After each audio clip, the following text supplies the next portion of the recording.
और 7 दिन हो चुके हैं, 7वां दिन है आज, अभी तक उनकी जो शरीर है वो मोर्चरी में पड़ा है, उसे अभी तक मुक्ति नहीं मिल पाई है, उनका अंतिम संस्कार नहीं हो पाया है, क्योंकि उनके परिवार वाले चाहते हैं कि जब तक ये गिरफ्तार ना हो या हटाए ना जाएं, तब तक वो अंतिम संस्कार नहीं होने देंगे।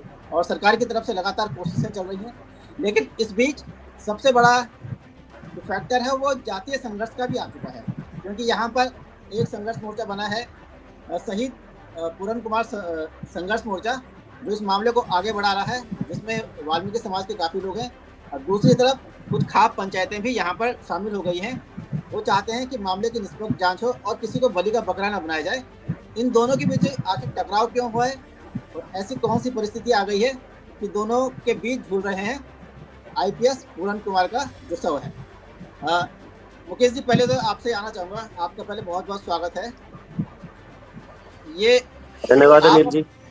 जी, आप ये जो शहीद मोर्चा बनाया, पहले इसकी वो बता दीजिए कि ये शहीद मोर्चा कौन है, कैसा है, और कल जो आप लोगों की मीटिंग हुई, जो बैठकें हुई, उनमें क्या निर्णय लिए गए? देखिए, पूरा घटनाक्रम के बाद जब शहीद वाई पूरन सिंह जी के साथ ये घटनाक्रम हुआ और उसके बाद मैडम जापान से आए और आने के बाद उन्होंने सरकार से इस मामले में कोई ठोस कदम उठाने की बात रखी और उनके जो उन्होंने एक नोट बनाकर गए हैं, सुसाइड नोट, उसके आधार पर दोषियों के खिलाफ बनती कार्रवाई करने की मांग की। लेकिन एक दिन दो दिन निकला, उनके खिलाफ, दोषियों के खिलाफ कोई कार्रवाई नहीं हुई। कार्रवाई नहीं होने के बाद प्रशासन का यही दबाव रहा कि पोस्टमार्टम कराए और पार्थिव शरीर की अंत्येष्टि कराए। लेकिन परिजनों की ये डिमांड थी कि जब तक दोषियों पर कार्रवाई नहीं होगी तब तक हम अंत्येष्टि नहीं करेंगे, पोस्टमार्टम हम नहीं कराएंगे। ये क्लियर कट सवाल था। लेकिन उसके बाद भी दिन बीतते गए, कहीं से कोई रिस्पॉन्स नहीं आया। तो फिर परिजनों ने, और इसी बीच में सामाजिक संस्थाएं, सभी सर्व समाज के लोग वहां पर आने लगे, परिजनों को हौसला बढ़ाने लगे और उन्होंने कहा कि आपकी इस न्याय की लड़ाई में हम सब आपके साथ हैं। तो परिजनों ने मिलकर एक सर्व समाज का एक 31 मेंबरीय कमेटी का गठन किया कि आप लोग इस पूरे मामले को देखो, आप समाज से आह्वान करो और न्याय दिलाने में हमारी मदद करो।